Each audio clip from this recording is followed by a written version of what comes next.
Welcome to the Deer Society podcast.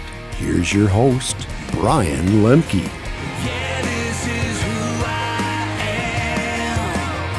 Well, I'm a deer hunting man. Well, hey everybody, welcome back to the Deer Society podcast. I'm Brian Lemke and joined by Mr. Mike Ducart and JJ Ducart. Got some interesting stuff to talk about today. First thing is going to be shed hunting. So it's that time of year. Bucks are starting to shed more and more every day. So we're going to be talking about shed hunting. Actually picked up some sheds here this past week, so that's kind of exciting. We'll talk about those ones sitting on the table for you guys that are watching on YouTube. And then we're going to talk about some gear stuff too. So some different weather, some gear for shed hunting, just kind of stuff all across the board. I don't know, Mike mentioned before the podcast that we were going to be talking about aerospace by the end of it. So I don't know where this one is going to go today, but we'll make sure to bring you some interesting stuff for sure. Well, we'll start out with a little show and tell by Brian. What do we got sitting out on the table here? Yeah, I was lucky enough to pick up a few sheds here this past week, and it was kind of intentional but unintentional, surprising a little bit. Took a trip down to Kansas where we have some family, and we're just visiting for the weekend. Had some good weather and decided to get out and do a little walking. Interestingly enough, it was a piece of property that I have never been on before. It's close to a piece of property that I knew of and had permission on, and then got permission to go on to this piece that was next to it and walk and look for sheds. You know, it was interesting. The first thing that I did was obviously drive around it, try to understand, where the food was, look at an aerial map, and just try to figure out, okay, I've never really stepped foot on this property. How am I going to approach it to shed hunt? Now, I'm also thinking in the back of my mind, well, chances are that a lot of these bucks are probably still holding, So, one of those things like here in Minnesota, I know we haven't walked any of our properties yet. You guys haven't, because it's one of those things where you want the deer to shed before you go out and look for their sheds. I really had no intel, and like I said, it was a nice day, so went out and took my dog for a walk. But in studying this property, there was no real destination food sources that stood out. Like, there wasn't a standing bean field around, there wasn't a cornfield. Like, it wasn't an area where it was like, okay, yeah, that's where they're feeding. What did stand out was some substantial bedding areas, some really thick spots, some different areas of thermal cover, and then some kind of tall grass areas with cedars in that looked like good transition areas. So, what I did is went in there and was looking in different pockets to start with. And I probably walked for an hour or so without seeing anything, and kind of went back and referenced Onyx. And the way that the property lays is there's different kind of benches. I would say there's kind of a sloping hillside that goes up, not a big hill, not a bluff like we have up here, but kind of a hillside that slopes up. And on that hillside, there's different bench points. So I could see those kind of topographical layers in Onyx. So my approach was, okay, I think that deer are probably bedding on those benches. They were south facing. But I didn't know which one. So like, I'd walk a bench parallel to basically the road, walk it out, no shed. So go to the next bench that was a little higher, walk that back the same way parallel to where I walked. And the third one that I walked on, got in there, and as soon as we kind of got in there, I found an old one, and it was a 5-point side, and it's a couple years old, it's chewed and white. And I thought, well, that's promising. And interestingly enough, I went probably another 80 yards, and I found the first fresh one. Now, pretty nice shed. It's a 4-point side. It's got a sticker off its G2, but it was parallel on that same bench as that old one. So, immediately in my mind, I'm thinking, well, this is where potentially I'm going to find more sheds, because it seems like, okay, here's an old shed. Deer have wintered here before. Here's a new shed, so there's obviously deer bedding here now in the winter. So you start to try to put those pieces together. And went out the rest of that bench and got to the end of it and kind of dumped off into some grass. And sure enough, there was another shed there, a big 5-point side that was also fresh. So, in that half a day, picked up 3 sheds, 2 fresh ones, 1 old one. But the interesting thing that I look at looking back at it was, looking at that map topographically, understanding where those benches were. All those sheds that I found were really coming off that same level of elevation, that same bench, kind of dumping off into this taller grass and cedars. So, I think if you're looking at a map or walking a new property, finding those bedding areas, and then I'm a believer. I think it just makes sense that if you find one shed, think about where you found it and why it's there, and then try to use that to your advantage when you continue to look, because, point in case here this weekend, found all 3 of those sheds kind of on that same bench, telling me the deer are using that. So I got a question for you. You're talking about these benches. Are you talking about tiers? So like one's lower, then the next one's a little higher. Yep. Next one a little higher. Okay, so right away my thought was, as you told this story, was, okay, so you got all these elements. One is you got the sun. 2, you got the height for visual, which those bucks like that so they can see what's going on. So in my brain, I'm thinking, well, yeah, they're going to be sitting right on them benches. And if you found an old one there, I would stay right on that same basic line, because you got probably similar wind thermals the whole way. You got that good visual for safety, and then you got that sun beating on you. And then, of course, the thermals with the grass on the end there. So it started clicking in my mind when you told that whole story, and that's what I was thinking about. So that was pretty cool. Do you think they fell off as the bucks were walking, or do you think they were like in the bed? I think walking for sure. Yeah, they weren't. Now there was no snow down there, so it's a little tougher to distinguish, where beds are, where fresh trails are, those kind of things. But yeah, I think they were walking.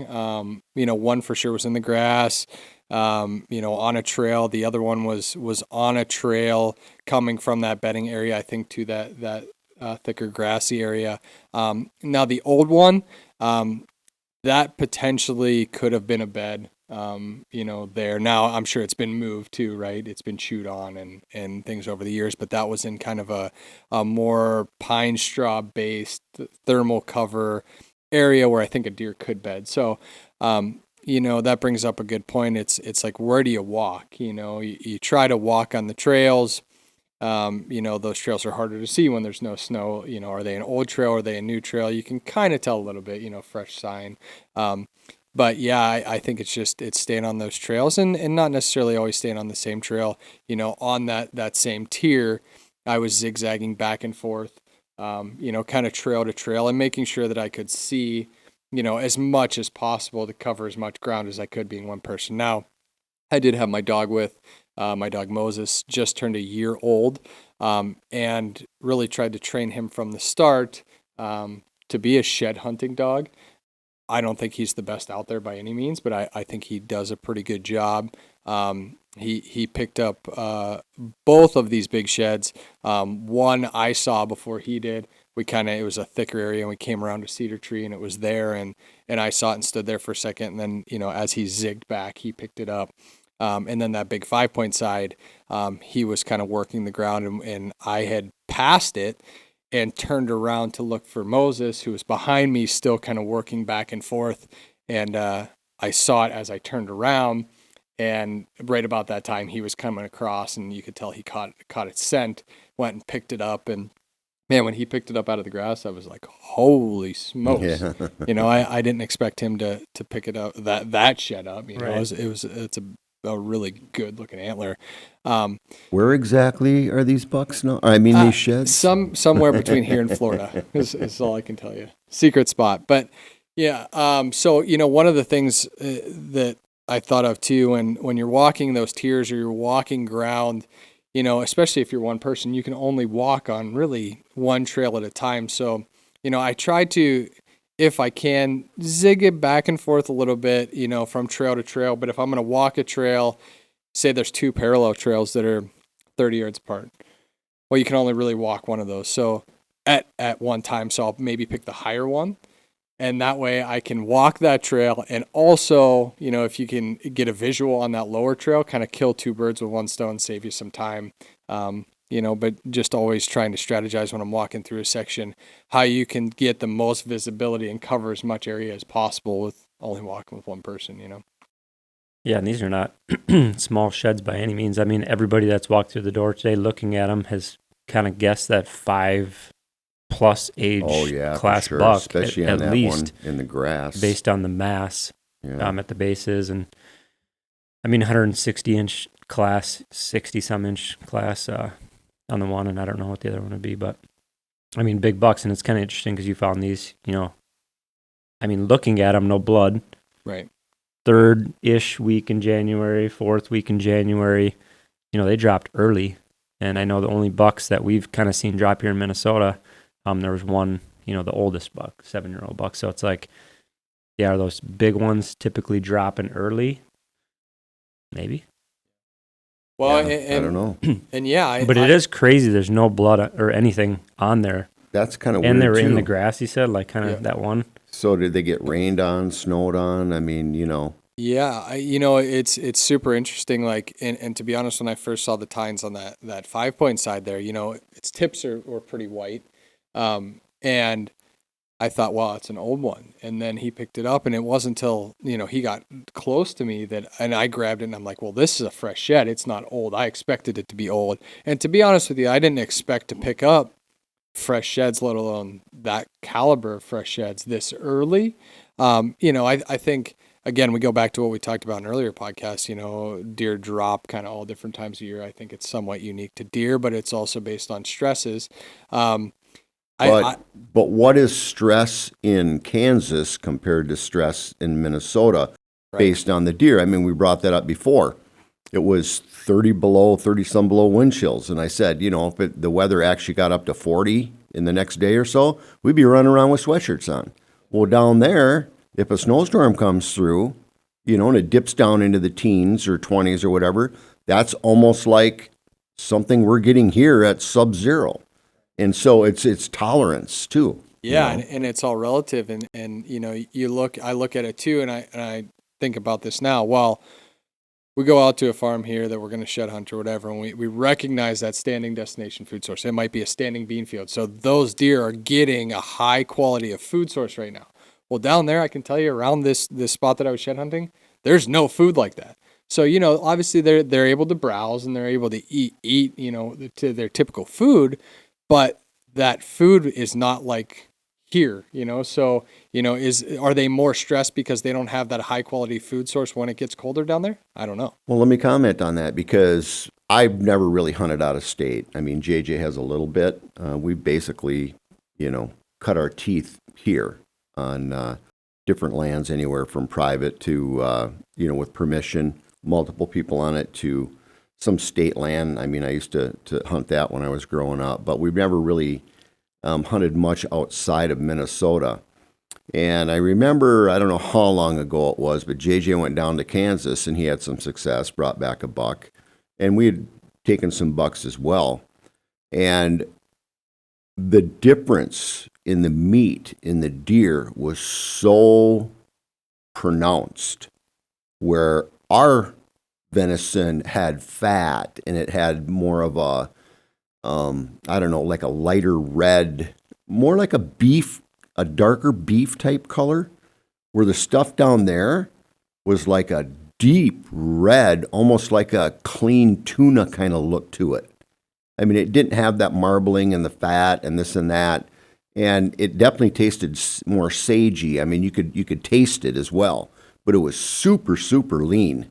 And that kind of caught me off guard. But then again, like I say, I haven't never really hunted in many different areas. But now I don't know if you were in what areas was that, in the grass plain type areas by Wichita, or were you in timber or what? Yeah, that was more of that southern part of the state there. But it's kind of interesting.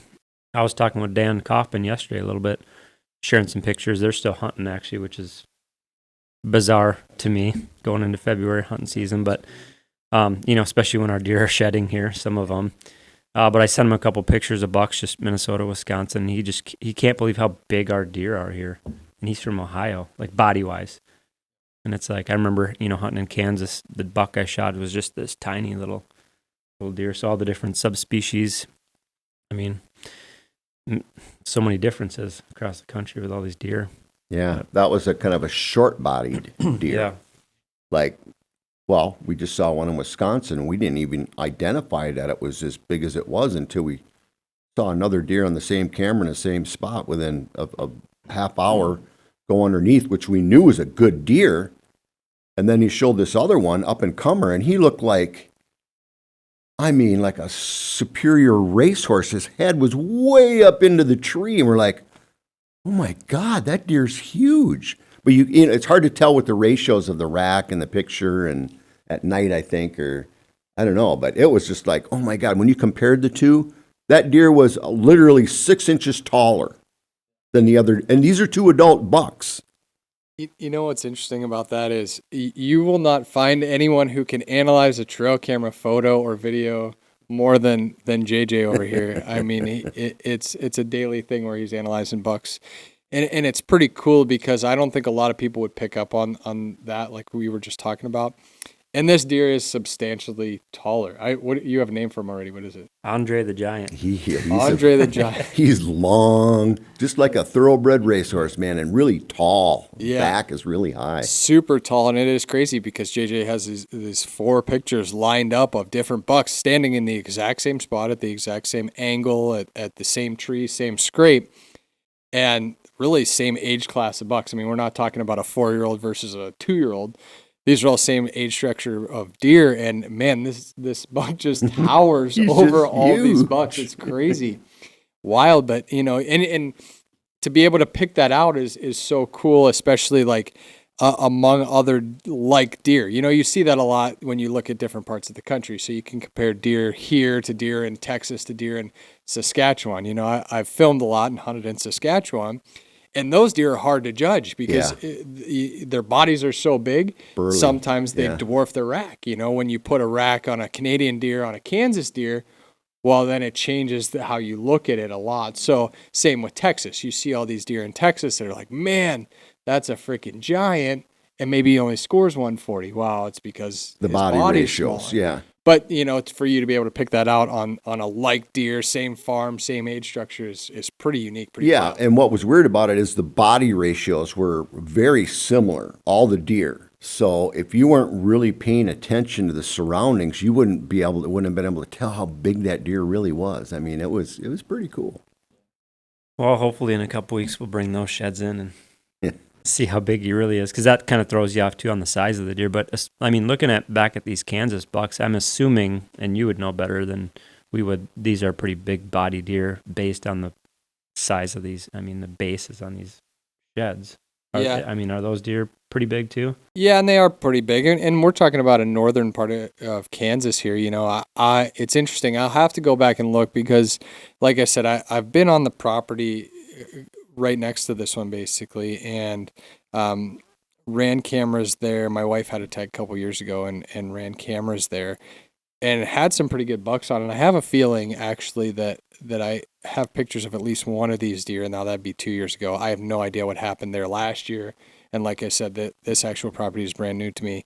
Well, I'll have to go back and look. But, you know, that northern part of Kansas, they are big deer. I wouldn't say that they're as big as here, but they're not that smaller type of deer. Now, That you're looking at kind of a northern part of Kansas. So I don't want to give away your location, but we're looking at kind of the northern Missouri, southern Iowa type of trek. Yeah. And there's some big deer. Yep. In that kind of belt, if you will. Yep. So, you know, I think these are bigger body deer. Now you go south and you don't have to go south very far. Prime example. So you go down to, you know, just a few hours south of that, you know, you get into Oklahoma. Now, that part of Oklahoma, like, you know, around that Tulsa area, whatever, man, those deer are tiny. They're like dogs. And it's not that far, you know, just a few hours difference. And you see a really big difference in the deer structure.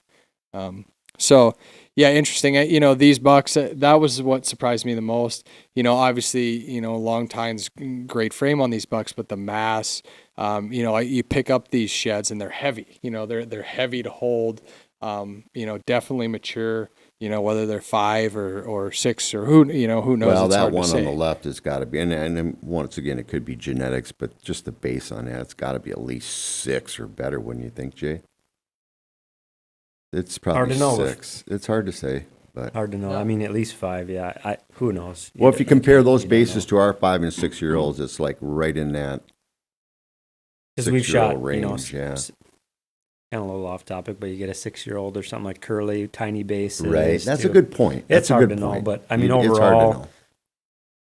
it's a scale. It's a sliding scale. The bigger they are, the older they are, the base wise. So Now, the interesting thing is, and the exciting thing for me is I'm going to have to get back down there. That was just a day that I went out, and it was a half a day that I just had some spare time. But it wasn't like I had a ton of time. So I did look for the other sides. These are 2 singles sitting here.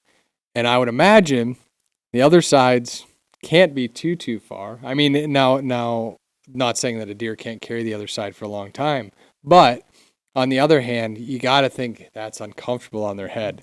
They got to be way off balance. I don't know how much those sheds weigh, but they weigh quite a bit. A lot of those bigger deer, once they shed one, they'll try like hell until they get that other side off because it's wonky for them, So, Yeah, you don't usually see many big deer with one side for very long. That's true. right. unless there was an injury or Yeah. some stress that caused that. But yeah, Brian texted me was that Sunday? Yeah. Texted me a photo of this on Sunday, and you can look at these antlers on, Facebook, Instagram, if you're just listening to the podcast to see how big they really are. But the pictures don't do them justice either. But he texted on Sunday, and we just happened to get some photos, talking with a neighbor and stuff. The big buck out at one of our places we hunt, the 7-year-old, had dropped recently too. So that same day, Brian got me all fired up. And we have snow here, so I'm like, well, I'm going to go look for some blood. I gotta go. You texted me. I gotta go check. I did kind of a perimeter blood search in an area. I last had a photo of that buck and came up empty, but man. And meanwhile, the Got me same excited. day, all of our core bucks that we have that are, of the age that we're trying to get are all standing together, sparring and looking at each other in the middle of the timber. Yeah, and then I'm blowing up everybody's phone on some of these chains where these 2, actually there's 3 bucks, but 2 of the good ones were in front of the reveals for 15 minutes, just picture after picture, sparring. I'm like, oh my God, refresh. Just thinking I'm going to pull off a video of a fresh shed buck, but that would have been cool. Then they walked because away and broke they're my on heart. video mode, I think. So Yeah, when they're you on get video down there and mode. get them, it's going to be neat to see how that footage lighting looks. was perfect. Perfect. I mean, they're right there. Just, like a play kind of, but 2 like legit bucks. I mean, Yeah, man, that would be something. I to get a video of one shedding on the reveal, that'd be pretty that would have been sweet. cool. Yeah. It's bound to happen. Yeah, You one of these got enough days. of them out there and enough bucks around, but they're still packing strong Oh, here. they're I mean, holding strong. obviously there's some shed, but I mean, I think there was on my reveals last night. There was 6 bucks that I saw still holding both sides, and It's got to be nutrition Yeah. because the weather's been tough. It's got to be nutrition. They're doing well. We must be doing some things well. The deer are healthy. It's just got to be nutrition in my mind. That's what I'm thinking. it'll be interesting to see, like, once you start to see more of those deer shedding, how quickly all of them, go. Is it going to be one of those things where it's like, man, 1 week and they're all gone? Or is it just going to be a slow process over the next 3, 4, 5, 6 weeks, when all those deer finally drop their antlers? It'll be interesting to see. And you should be able to keep, pretty close tabs on that with the reveals. Yeah, I know on the weather standpoint of it all, we've actually had less snow than normal year, even though we have snow on the ground. But I think they said it's been substantially colder. And that's why I made the call. Hey, and it would have been last week that I figured they were all going to start really shedding heavy. Well, the one did, but that's it. And now we see there's this big storm rolling through the Southern kinda, belt. Yeah, through where's it going through? Illinois, Yeah, they're getting Ohio, hammered and they're right getting now. a few inches of ice, bunch of snow, cold temps. I mean, some people had said like 2 feet of snow. Airports are closing, So all kinds of if stuff. you're in that belt, You're kind of your shed hunting's sorry about that, a guys. little bit rough. If you're in that northern part of Kansas, I know you're supposed to get like 14 inches, so you could go look for the other sides of these ones, but good luck out there. Hey, but on the positive note, at least we know your snow is going to melt fairly quick compared to ours would hold all the way to March if Yep. it happened here. Yep, that's true. So that's a good thing. Well, we did get a few questions that were asked on social media. or topics to talk about, I guess, when we posted these shed pictures the other day.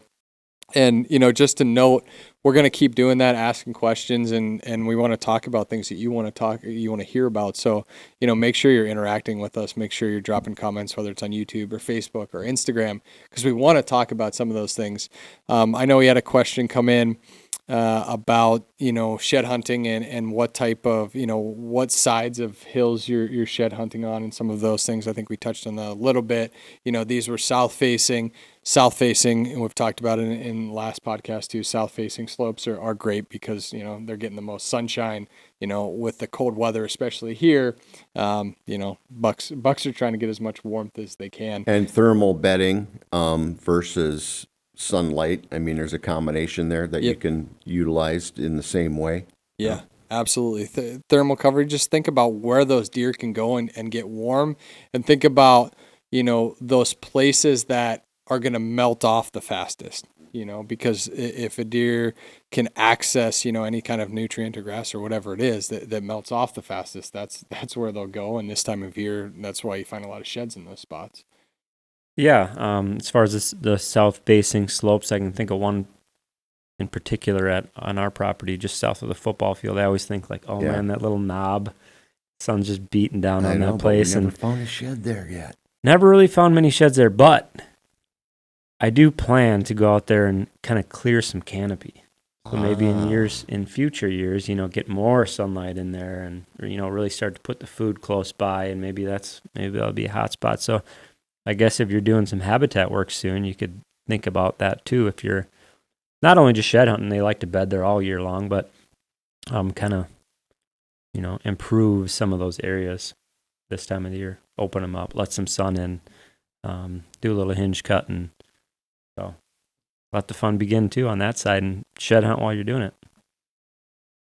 One of the other questions that came in was gear and gear related to shed hunting. So what kind of gear are you taking out and packing on you, making sure that you don't leave home without when you're going shed hunting?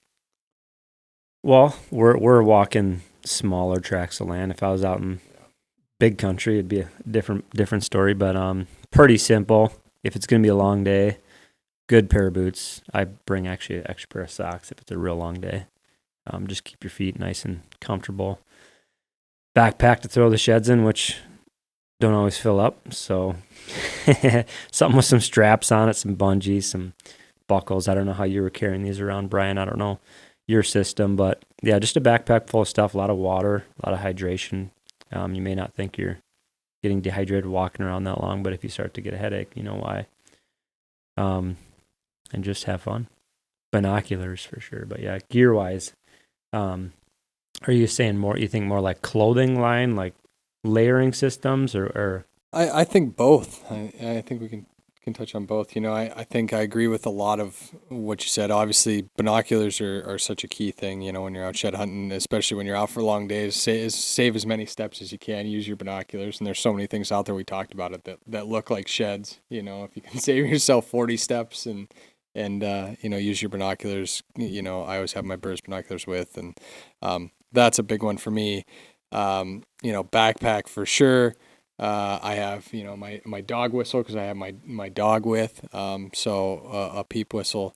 The other thing is, I don't know about you guys, but I do a lot of shed hunting with sunglasses on. Oh yeah, a good pair of sunglasses. I do too. I wear mine as well, and I got that blue light filter, so your reds pop a little bit, and it actually does distinguish between a barkless branch and a shed a little bit better, in my opinion. I don't know if you experience the same thing or not. There's definitely a contrast between the racks, because the racks they got a different tint to them. They just do, And so if you compare that kind of dried gray, brown, black kind of color to a shed that has more of a whitish brown kind of shine to it, and it's the shine really that probably catches your eye the most. Yeah, especially I think too, like, if it's sunny or when you're shed hunting in the snow up here, I think sunglasses are so crucial because, not only do they differentiate the colors like you're talking about too, but the strain on your eye, your eyes are straining so hard and you're looking so deeply. And when you're looking at that much light or the reflection of the snow, I think sun can help that and maybe extend your shed hunting day a little longer too, or sunglasses. See, now JJ's over there kind of a neutral, confused look on him and I'll tell you why. Because he's got a little color blindness to him. He can't see red very well. You know what I mean? I mean, not that he can't see red, but not at the brilliance that I see it or other people might see it. And there's a lot of people out there like that. Some have a little bit, can't see the yellows quite as much or whatever. I mean, you can still see the color, but if you don't know the difference, if you're not seeing it the way I'm seeing it, well then, because it's just tracking deer. He's always calling me because he knows I can see red really well. And maybe I see red better than most and everybody else is kind of average. I don't know. But red pops out to me quite a bit. Yeah, I can't see the red very well, but I'm not a sunglasses guy. I just feel like I'm wearing something that is lessening my vision. I got pretty good vision. But yeah, if it's snow on the ground with sun, I mean, that's a must. I feel like you're going to be blinded by the end of the day. Yeah, you will. You'll get that. But that's probably why I prefer those cloudy days, because I don't like the sunglasses. And I like to just use my eyes and let them, feel relaxed. So that's kind of my deal. But yeah, sunglasses for some people is huge. I know you golf in them. So obviously you're used to them and if they help you pick out sheds, sweet. Well, here's the thing on the sunglasses and the sheds based on the weather. If you got a sunny day, like JJ said, it's tough to find. Everything has got a glare to it. But if you go out on a cloudy day and you still have that light there, the sheds will actually shine and be brighter than the surrounding sticks and things like that are more absorbent of the light. Probably just because of the nature of the makeup of the antler. I'm looking at them right now with the lights on them, and you can just see a little bit of sheen to it. It's a hard kind of a sheen where the branches and sticks don't get that. But if you have a harsh light on it, well, you're going to see the white brighter and this and that. So yeah, you can definitely see that, like you say on the cloudy days, they really pop. Yep.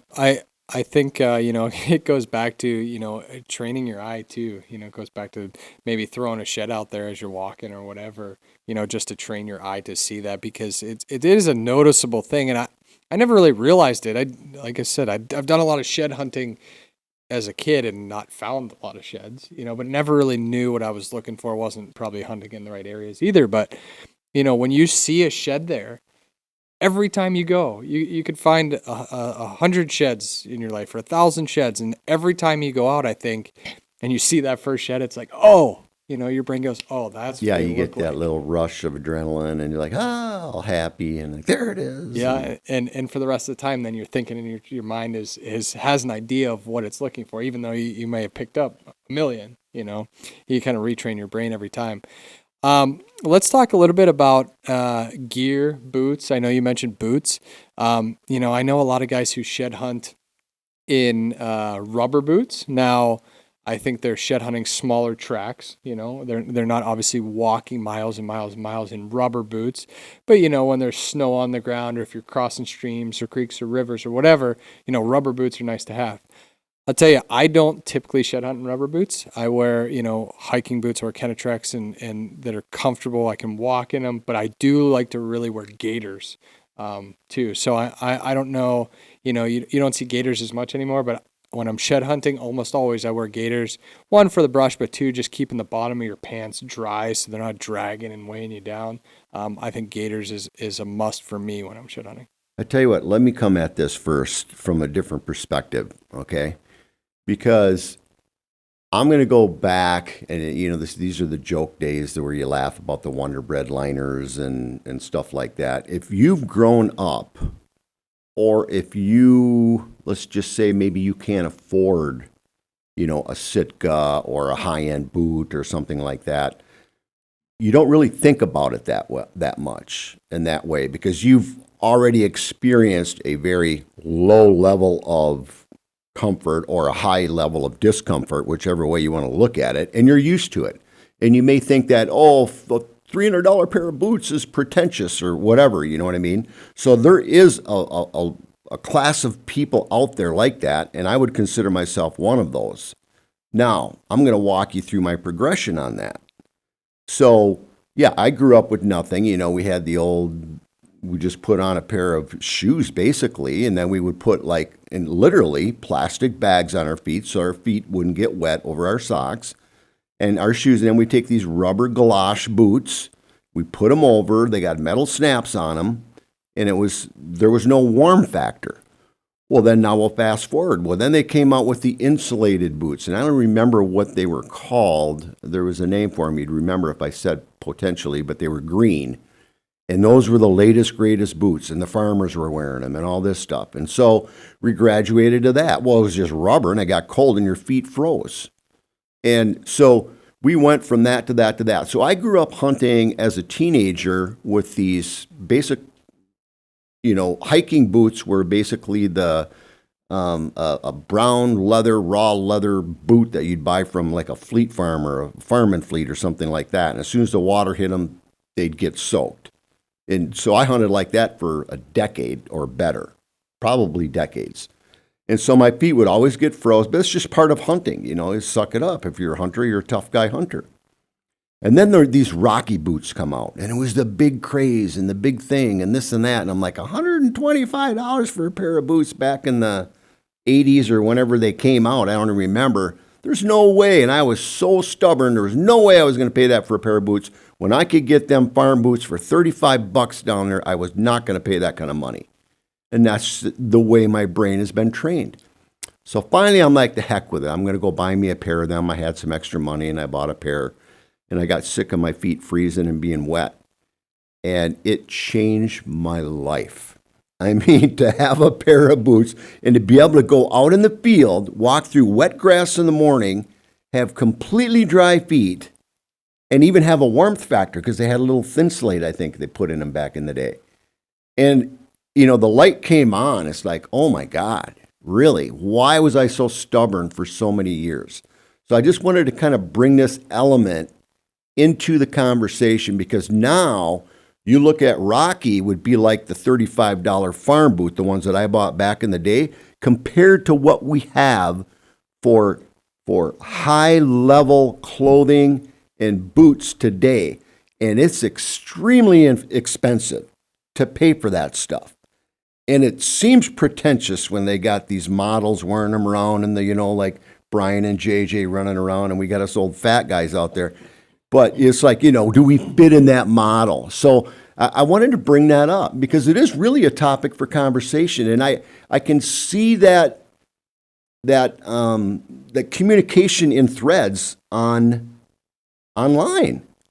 Somebody might say something wrong politically of this brand that somebody doesn't agree with, and people start flipping out, pretentious, And so you have that element out there. Let's strip that.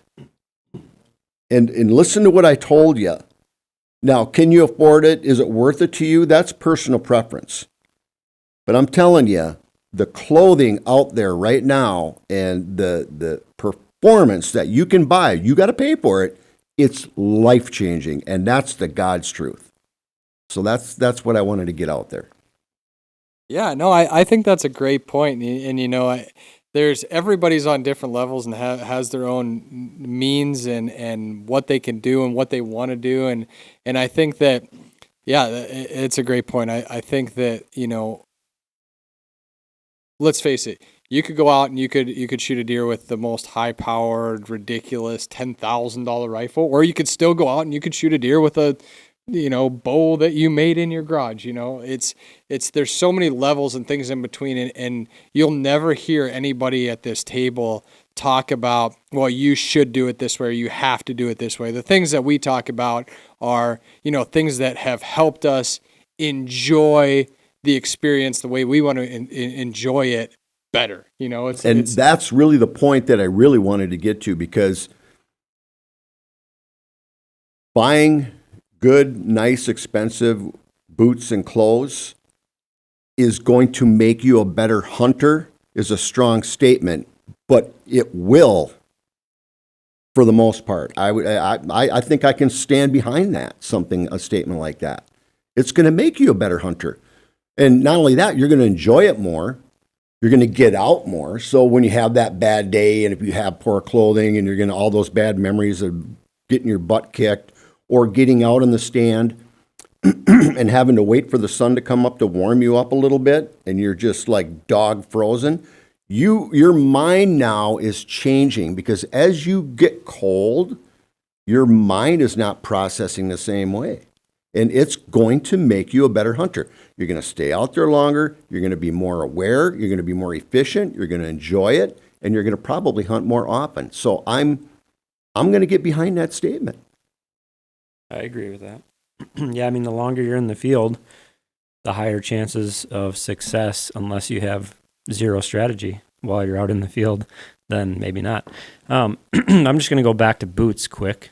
Strategy on selecting boots. Like the other day, we have snow here, obviously, so I'm just trying to look for blood on top of the snow. I'm wearing rubber boots, which are not ideal for a lot of hiking because of blisters and sweaty and all kinds of things. Yeah, not ideal. But for a short hike, keeping the scent free aspect is kind of a big deal. And maybe we overthink it, but like even me and Chris are planning to go shed hunting soon. Hit some of those perimeters like bean fields and stuff. I still plan to be scent free. Wear rubber boots. It's not an extensive, hiking situation. So just quick scent free track around the, beans. Check for sheds, and don't need a pair of boots that has, ankle support, stability, all those good things. Now, on the other side of things, if you're hiking hills, big hills, long day in the field, I'm putting on like a Kenetrek, and I know you got a pair of those too, but that's, like a $400 boot. Yeah. But I don't have a pair of those, by the way. It saves you from losing toenails and black and blue, feet and blisters and all kinds of things, because your feet will get tore up if you wear a pretty bad pair of boots or rubber boots on side hills for hours and hours and hours, shed hunting or, just hunting in general. So that's just kind of a little take on selection of different pairs of boots. Yeah, let's move on from boots and let's talk about clothing. Let's talk about gear. So I can just break down real quick what I was wearing the other day. And then, JJ, Mike, you can talk about your strategy on clothing. I approach shed hunting. First thing I do, I guess, when I'm trying to decide what to wear is look at the weather. Obviously if it's cold, you're gonna dress warm. But I think, a layering system works really well for me when I'm shed hunting. I've had the opportunity to hunt lots in the mountains, and that's what those guys, or out west, they preach, layers, layers, layers. And that's what I do. I'll wear maybe a base layer, a sweatshirt, a vest, something like that. Lightweight though. I don't want anything bulky. I want something that's breathable. So like the other day, I was wearing an Osseo sweatshirt, kind of a medium weight one. It was cold out. I also wore a light vest over that. I shed the vest pretty quick because I got hot. And then shed hunted the rest of the day in that Osseo sweatshirt, just because it's lightweight, still warm enough where it kept me warm, but it wasn't like something that I was going to die in. Just that, I think, layering system, and there comes in your backpack, so if you have to take a vest off, you have to take something off, you can always throw it in there too. Yeah, I saw those photos. I thought maybe you were wearing that medium weight Osseo jacket. That's what I wore the other day on top of, I go with kind of a base layer, direct to skin, real lightweight, kind of a wicking material first. Good pair of socks, like wool, merino wool, possible. Then just kind of work from there. Try to get stuff, especially on the bottom half, that's not going to be picking up burrs or allowing thorns to stab into your thigh as you walk through the briars. That's a real pain. So thick pants regardless of time of the year, or pants that have a good tight weave to them. And then on the top, layering system, whether that's, vest on top. I've done the puffy vest thing in the past where, just insulation, but then again, you run into those thorns and stuff and it can really tear those apart. So just like a windbreak type cover on the top is always a good option. Then I can kind of reverse layer that where I just pull a sweatshirt off below that and then put the windbreak back on top. So, like I was wearing, again, like that Osseo midweight with the windbreak on it. So that's kind of what I do. Yeah, and we're talking shed hunting, right? Because we're out shed walking. hunting, yeah. Yeah, and I think you guys kind of covered it. I overheat probably a little bit quicker than someone that might be younger in shape or whatever the case might be. So, but then again, I get cold too. So yeah, I think that the underlayers, the bases are probably the core most important thing as far as keeping your core temperature. Being from Minnesota my entire life and, being a kid that didn't grow up with video games, I've been outside and active outside for my entire life. And we play broom ball and all this stuff, 10, 20, 30, 40 below. And you learn really quick that if you're active, that your body will heat itself, become the furnace. So if you overlayer or if you overdress and you can't pull off layers, you're going to be soaking wet. And I mean soaking wet. And it's just because you're moving, you know what I mean? So it is important to have that wick. I like JJ was talking about that wicking layer. If it can have some element of heat retention, that's a good thing. I would say that I would not go with a wind cut, a full wind cut system, if I know I'm going to be walking, especially the hills and stuff, because that just traps all your body heat in. And it turns right to moisture immediately because that moisture's not able to escape. And so I would kind of try to stay away from some of that unless it was a vest. And you guys both brought up the vest because that allows that core to cool down. So I think those are all important. You don't want stuff that's going to attract burrs if you can help it. It's kind of hard because a lot of the hunting gear out there has like a quiet element to it, so it does attract burrs at certain levels. Excuse me.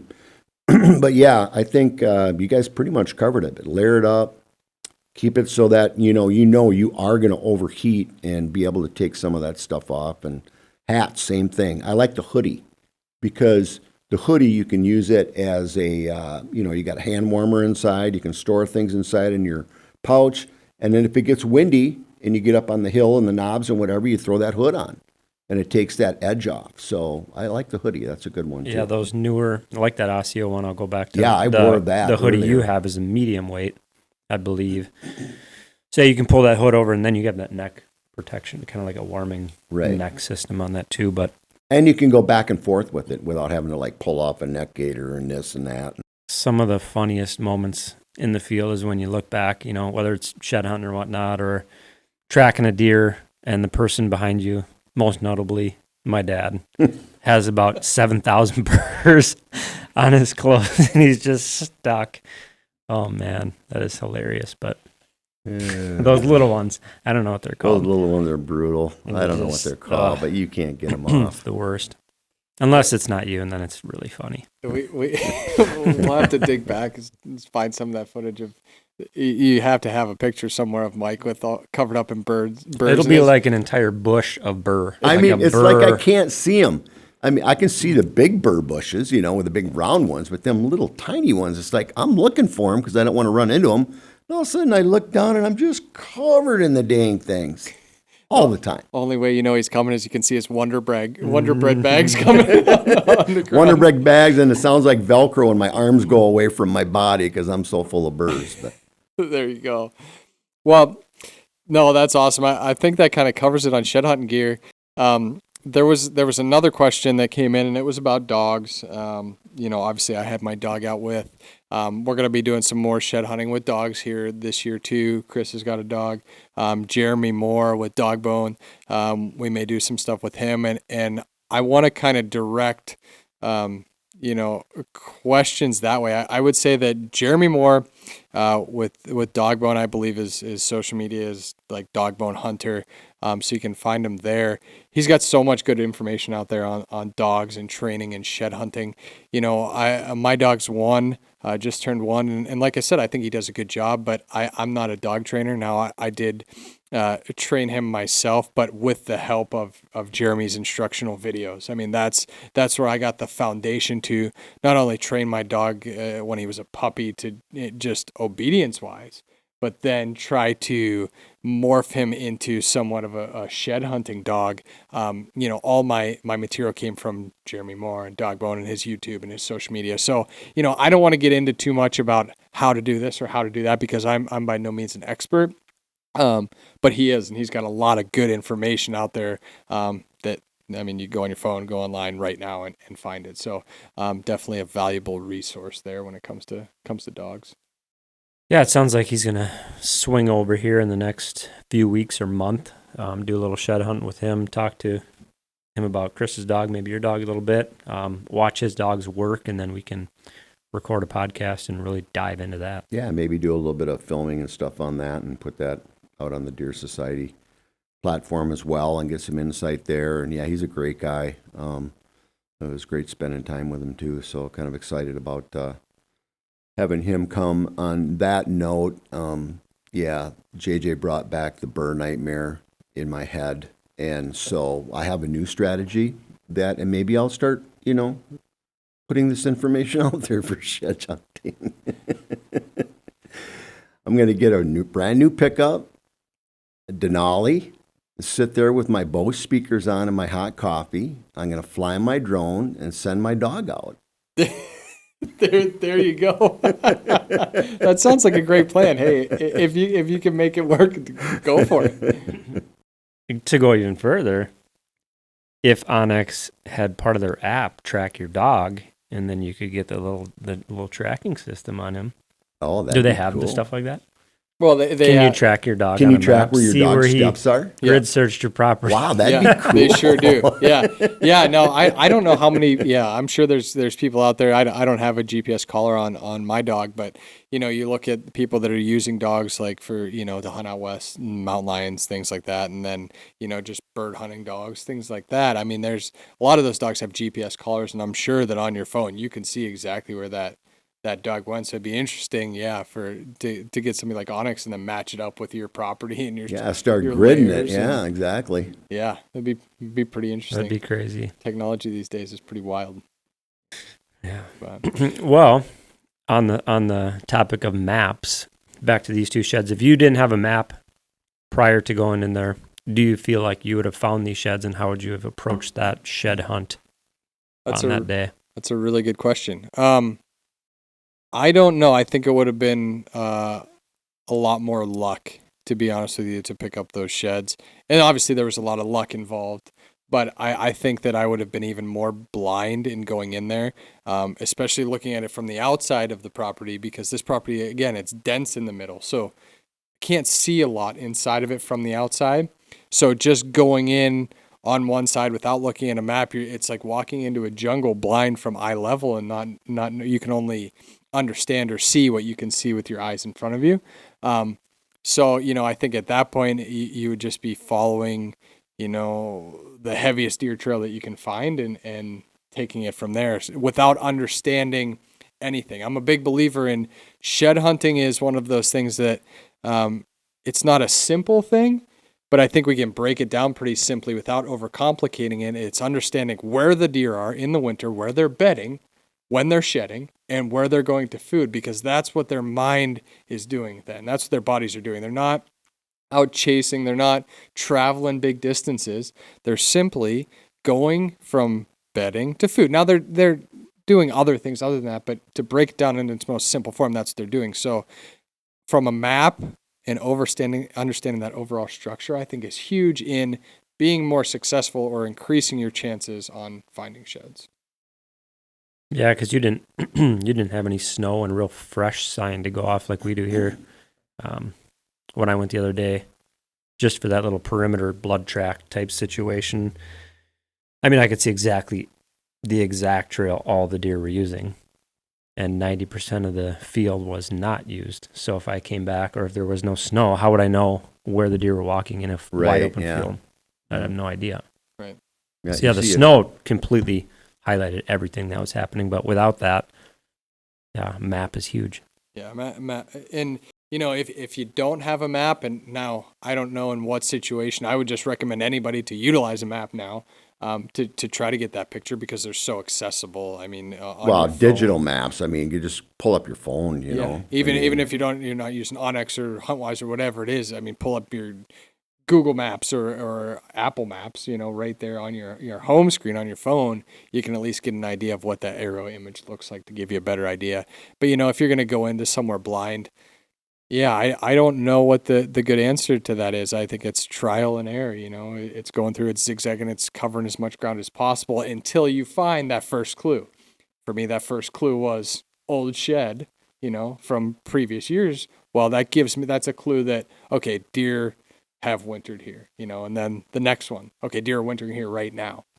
So I'll be able to take that and use that for future years too. But yeah, covering ground until you find, that clue that tells you you're in the right spot. yeah, and just because you don't have snow doesn't mean you can't look at fresh signs where deer are traveling in the corridors too. I mean, that'll show up in mud, and you can see fresh tracks. I mean, that's pretty obvious. So if you use those maps, you use that information, get out there, and then in real time kind of analyze what you're seeing around you. But yeah, with snow, I mean, you could look out at 10, 15 acres of a cedar patch, and you don't have to take very many steps to realize where they're going through and where they're not going through. Well, why the heck would I go way over there when I know there's no deer walking through there? So, you're just saving a lot of time and effort there.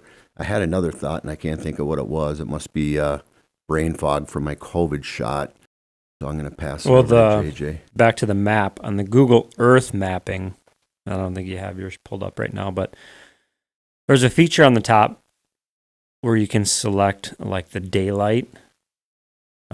So it shows you when the sun first hits you can scroll it. You can select the day and the time, and you have a little scroller you can select.